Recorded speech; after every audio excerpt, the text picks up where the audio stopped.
So welcome back to another episode of Multifamily AP 360. And today's our guests are Dinesh Nayak and Anchal Dwivedi from Goldstone Capital Ventures. Welcome Dinesh and Anchal. I know you guys like at least 3-4 years, even more than that. Thank you very much. Yeah, thank you, Rama. Thanks for having us. Yeah, great to be here.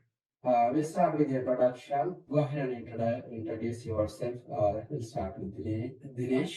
I live in Richmond, Virginia, back in 1995 to United States. My background is in engineering.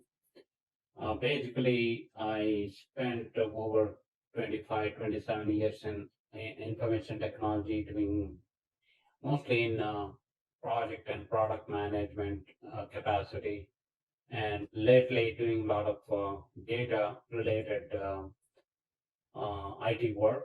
So I got into real estate back in 2013, even though I was investing back in India, but in US real estate, I started investing in 2013. I built a single family portfolio. Over time, I came across a podcast and jumped into multifamily investing. So I started as a passive investor in a syndication and kept on doing it. And then we got into joint ventures and other syndications ourselves. So we'll get into deep dive into those things later. So Yeah, thank you. So Anchal. My background is pretty much similar to what Dinesh's is. I came to US in 1998, and I also have a technology background where I did my higher education from IIT Delhi, and then I came here in 1998, and I dedicated over 25 years to leadership roles in IT, and mostly within the investment banking and trading sectors on the IT side of it. Around 2013, I embarked on a new journey into real estate investment, initially acquiring single family houses in and around Raleigh, North Carolina. And as my passion for real estate grew, I expanded into multifamily properties, real estate development in around 2019 and 2020. And I, along with my wife, Shruti, we partnered at Goldstone Capital Ventures, and we started by teaming up to buy some small multifamily properties in Carolina, doing joint ventures. And then gradually transition to syndication. Our prime goal is to help passive investors grow their wealth through multifamily investments in strategic locations in North Carolina. Awesome, and thank you for introductions. So you guys have successful careers in IT professional, IT side, like project management, product management, or leadership roles, right? So what makes you jump into real estate side? Start with Anchal. I started listening to a lot of podcasts in 2016, 2017, and I already had a passion of real estate. I used to buy a lot of single family houses. And at one point, I thought that it's not scalable, so I'll have to move to a different direction, maybe a multifamily syndication direction. And once I acquired more and more knowledge, and I thought, it's a good idea to jump onto syndication. That's how, we got into this area. Awesome. How about you, Dinesh? yeah, we all hear about saying that 90% of the millionaires are built from real estate. So basically, when I started my real estate investing, I started looking at the profits not only through appreciation, but also the cash flow, the depreciation related tax benefits, and equity pay down through the tenants. So I wanted to teach this to my friends, my colleagues, my family, and get them involved as well. And so basically, I started scaling it up, and over time, I thought, okay, there is a much more I can do, not only for myself, my family, but also my friends and others as well. So that's why I jumped into this, and through syndications, we can easily help others to build their wealth as they keep working. So that's why having time for yourself. So I belong to multiple nonprofit organizations, do a couple of projects back in India. I started helping students when I was working here complete their college education. I became a member of Rotary International here locally, and then did a couple of projects back in India for a school, for a hospital. So basically, ultimately, I wanted to help others. And for that, you need more and more time. Real estate gives you a lot of time, especially by once you build your portfolio, you can get that passive income going. At the same time, your schedule becomes very flexible, so I can spend more time in other things that I like to do. Sure. Yeah. Thank you very much. So now, yeah, started with single families and then moved towards multi-family because of scaling and different reasons, right? So and also you guys started doing joint ventures and syndications, value add multi-family, assisted living, or land development, all this stuff. So what makes you connect together? So what when you connected you guys together, what may what is the reason behind partnering? Start with Dinesh. Yeah, that's a great question. Thank you for asking. Yeah, Anchal and I myself, we were part of a mastermind, and we met through that mastermind. We met in person uh, by touring properties. So basically, it was the organic relationship. We met, our families met. We just became so close. And the other thing is with Anchal and Shruti, they have that great drive, passion, and get it done kind of attitude. That helped me easily to become a partner with this. So that's going great actually. Anchal, how about you from your Yeah, point of view? pretty much what Dinesh said, along the way in my journey towards multifamily, I connected with a knowledgeable mentor and who taught me about the industry, and I learned a lot. One of the event where Dinesh and I, we both were there. We started talking, and we found out that we both are interested in the same market, right? And we have the same buy box. We started.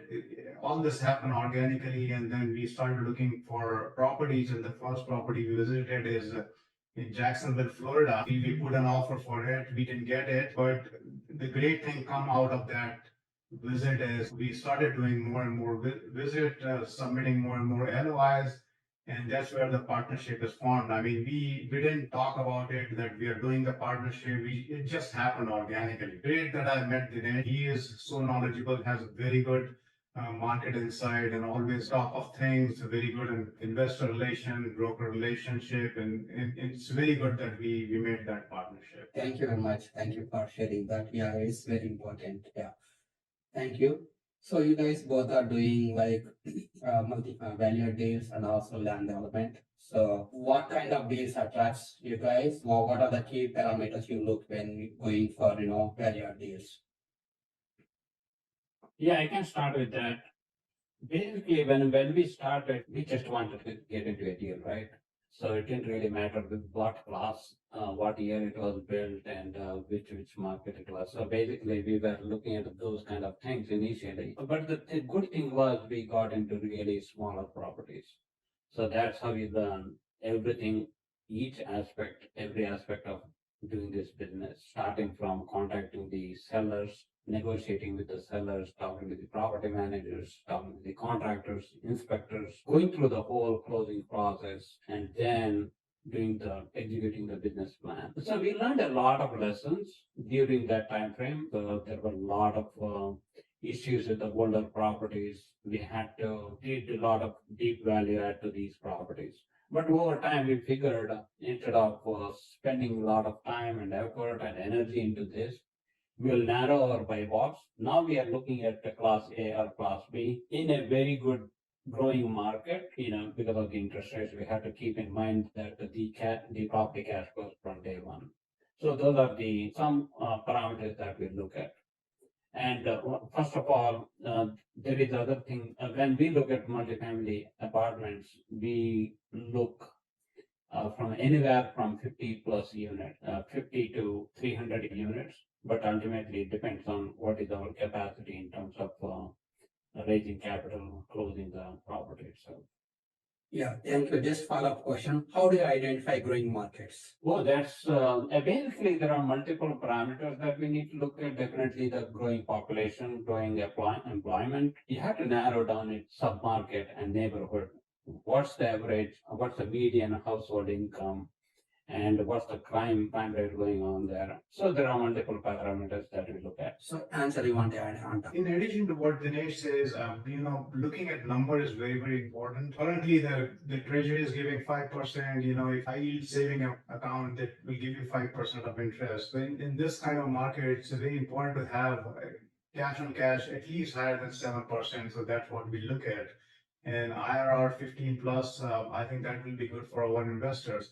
So also when we do underwriting, whether we are co-sponsoring with someone or it's our own deal, we are lead sponsor, we always do a very thorough stress testing of the at what point it will break even for our investors. So even if the vacancy goes all the way to 60-70%, can we still make something out of it? Those kind of stress tests, we look at the DSCR ratio not falling below certain. So that's very, very important. Also, when we are forming a GP team, we always prioritize integrity and trust. And we always form alliance with the team, who really cares about the investor money, how to preserve it and how to grow it, and the members who really have skin in the game. Awesome. And thank you very much. Thank you for sharing that. What markets you are focusing? Maybe Anchal, let you go ahead. Yeah, so we are focusing mostly on Carolinas, but we are not limited to Carolina. We have investment in Nashville, MSA, Milwaukee, we have it in Texas. So any growing market, we are always in there. Some of the industrial flex spaces in Virginia and Carolina and Georgia. We are open to any market which is growing. As Dinesh says, all the pointers we are looking at growth in that market. And once all of our checklists are start working on those deals in that, not particular area. We are Carolina centric, but we are open to other markets as well. Yeah, good points. Thank you. So, mentioned about population growth and job growth. What kind of market research you will do, and like how do you find this kind of data? Sources that are available, we go to publications, weekly or monthly publications that we follow, especially census website that we go and extract data. And we have a BA team, they go and research all the data and come up with some latest trends for us.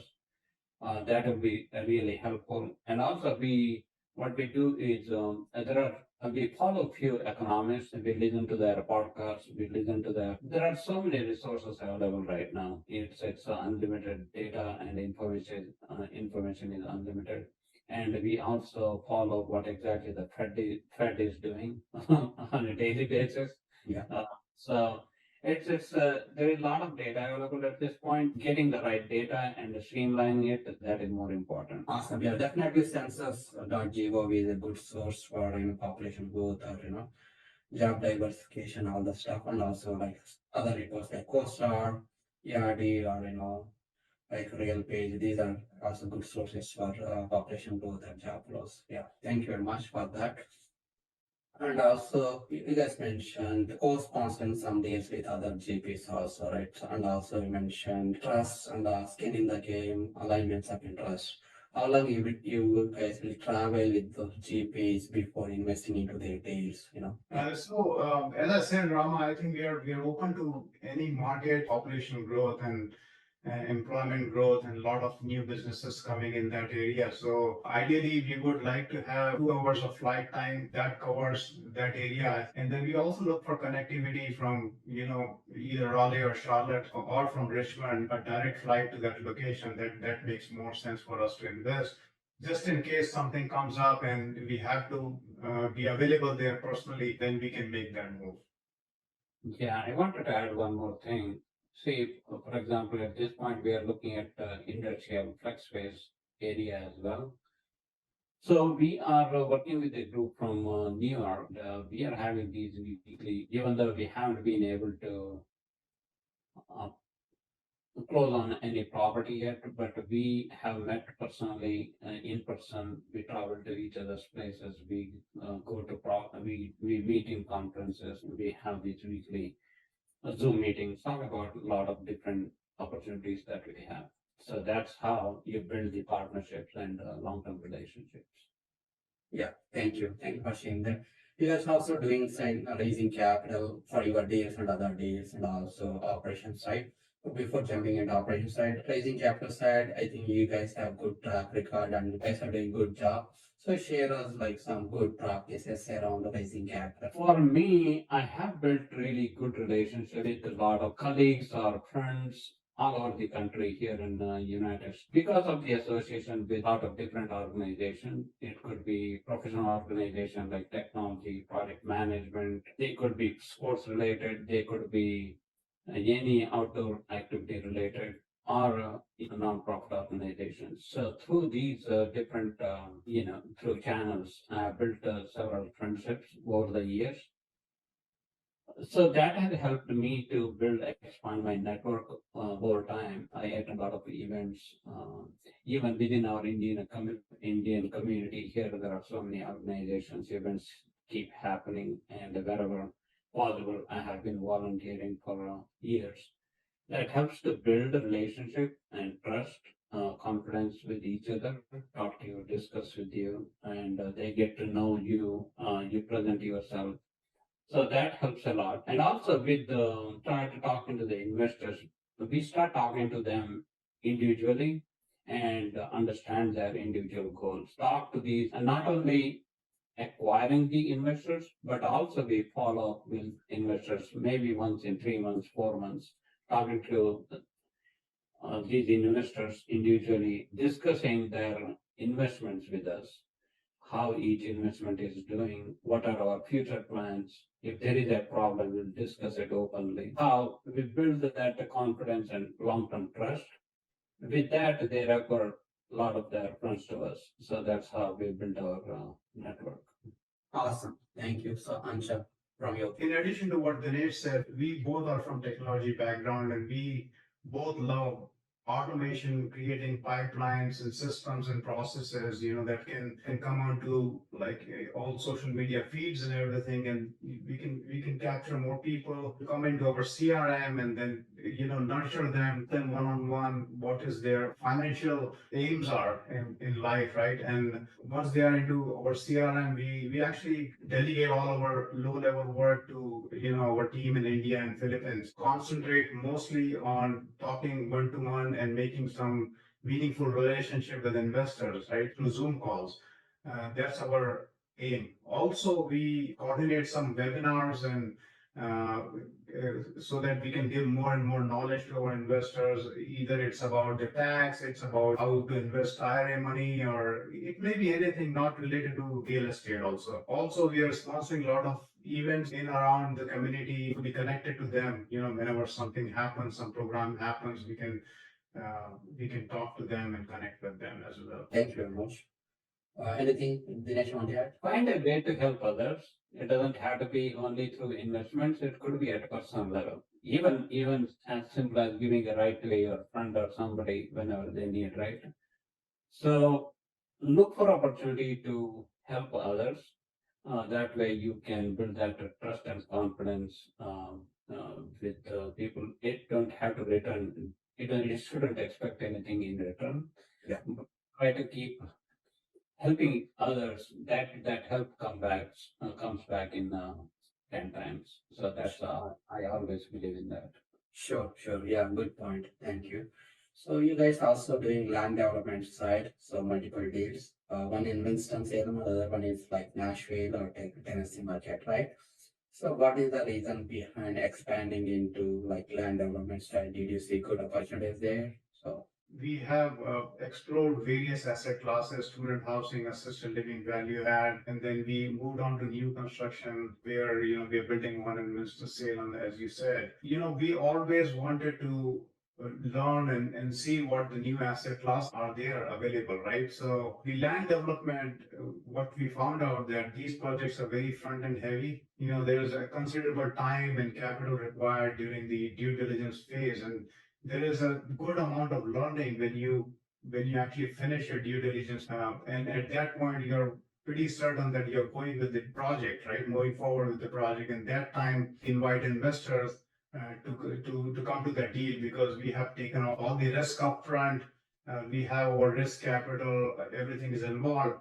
If it doesn't work, we'll move out and then find some different project, right? But once the vertical is ready, there'll be very less work as compared to value add component, we can rinse and repeat many times, right? On the other hand, if you see a value add acquisition, the acquisition window is very, very small. 45 to 60 days where due diligence is over and the property is acquired, and then the actual work start, the renovations and upgrades that goes throughout the life cycle of the project. The occupancy is falling down, you'll have to take care of that. If property manager is working well or not, you'll have to keep an eye on it for the entire cycle. There may be, you have a class C or C plus, there'll be a lot of repair maintenance going in and out, so that causes some issues as well. So our plan going forward is doing more of a land development, keeping class A, class B type asset. We're doing the asset management and the renovations and upgrades and things like that, because that's taking too much of the time, right? Yeah, thank you. So what kind of risks and returns associated with land development, Dinesh? Yeah, there are always risks with the land development because you have to go through the zoning process, permitting process. You have to look at the land itself, whether you need grading, you need how much landfill is required, any retaining water ponds. There are so many risks involved, and how much, what's the buildable area is available. So there are a lot of risks, but at the same time, you're building a community from the dirt. So there is huge upside in that. Whenever you feel you're building from scratch, you're building a new building and building a community from scratch. It will be it's kind of a good feeling to have.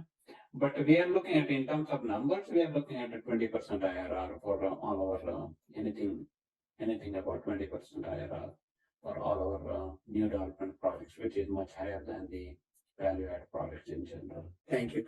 What's like Goldstone Ventures goals next 2 to 5 years? To start with, Dinesh.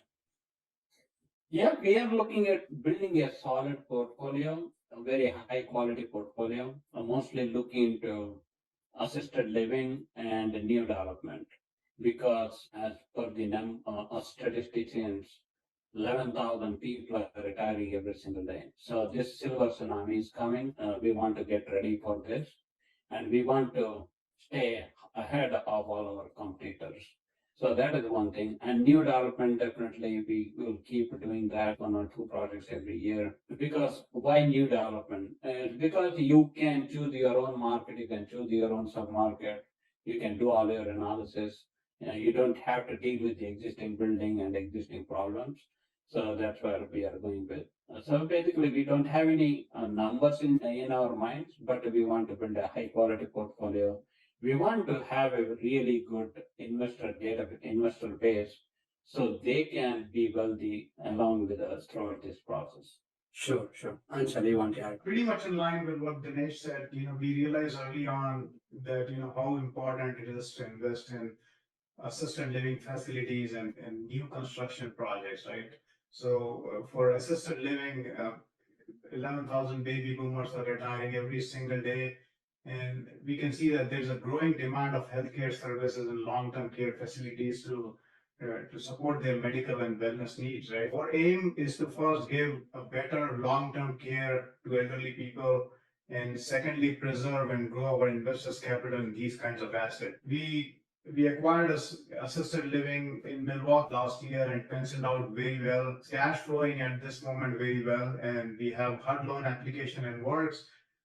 Once that is approved, this is going to be a super awesome deal. So we want to stick to assisted living for some time, or maybe longer time, and then we also wanted to do a lot of new construction. And we don't have number of units in mind because that's immaterial, and we just want to have a solid growth for our passive investors we have in place. So any habits helping you to be successful? We'll start with Anchal. Marathons and triathlons, something like so. Being deeply invested in health and fitness, I've done 8 Ironman races to date, and doing 2 more this year, a half Iron distance. Starting the day with workout is very, very important for me. It promotes a very healthy mind and very clear thinking. It sets the tone for the day. Also, on the other hand, this sport teaches, whether it's running, swimming, biking, it teaches you some valuable qualities, right? Which is essential for your success. You can incorporate the same thing into business, not just business or into various other areas like, family as well. So that teaches you how to adapt to things. When point changes, you still have to persistence. You have to have determination and resilience, right? Teaches you. So I live by the mission in my life that I have to remain fit. I do work out every single day. I've gone through Miracle Morning and I incorporated most of the things in Miracle Morning into my team. So, yeah, these habits are very important for me. Awesome. So Dinesh, I love sports as well. I do a lot of outdoor activities. Right now it is golf, but I like skiing, hiking, to run. I don't run that much anymore. Yeah, like any sport, I used to do cricket tournaments, golf tournaments, and tennis. Right now I play pickleball too. But I love any kind of outdoors. Plus, on a daily basis, I do yoga and meditation. That will help to keep myself more productive, energetic throughout the day. I also read a book, Miracle Morning, journaling, those kind of activities on a daily basis. So that helps to keep my mind in good state. super. Sure. Thank you. So any personal learning that impacted your life? I would say they try to give so much to the community and especially helping educating people. My grandfather started founding these schools even during pre-independence days back in India in villages. So now we are building schools like in India and doing some great things, trying to help these underprivileged kids. So when we give, I keep on hearing this saying. So that has impacted my life quite a bit. So then, Anchal. Doing this business for so long, I think we had pleasure of meeting amazing individuals, some of the amazing individuals in the industry, sharing the ideas with them. It's always a great learning. It's very important to know that, you need a perseverance in this business. It's not a get rich quick business. Many have faced challenges and they fell and they couldn't get up. But to succeed in this business, you need to be very, very skilled, problem solver.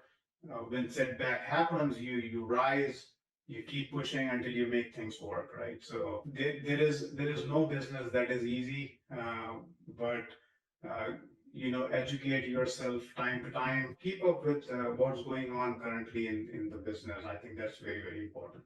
Yeah, great points. So how can listeners can connect with you, Anchal and Dinesh? The listeners can become a part of our investor club by visiting goldstonecapventures.com. It's Goldstone CAP Ventures. It's all one word. And they can click on Join Investor Club. We have some exciting gifts for our new investors who joins. They can also connect with us on Facebook, Instagram, LinkedIn, Twitter X, and they can also subscribe to our YouTube channel. Uh, they can reach us via email, until@goldstonecapitalventures.capventures.com, and same for Dinesh at capventures.com. Awesome. Thank you. So Dinesh, want to add anything? Yeah, just email us, text us. We are always available. We would like to talk to you and find out what are your goals wherever possible. Awesome. And thank you very much, Dinesh and Anja. Thank you for sharing your journey and also what you are doing in multi-family space or value deals or land development or state living. Thank you very much. Thank you, Rama.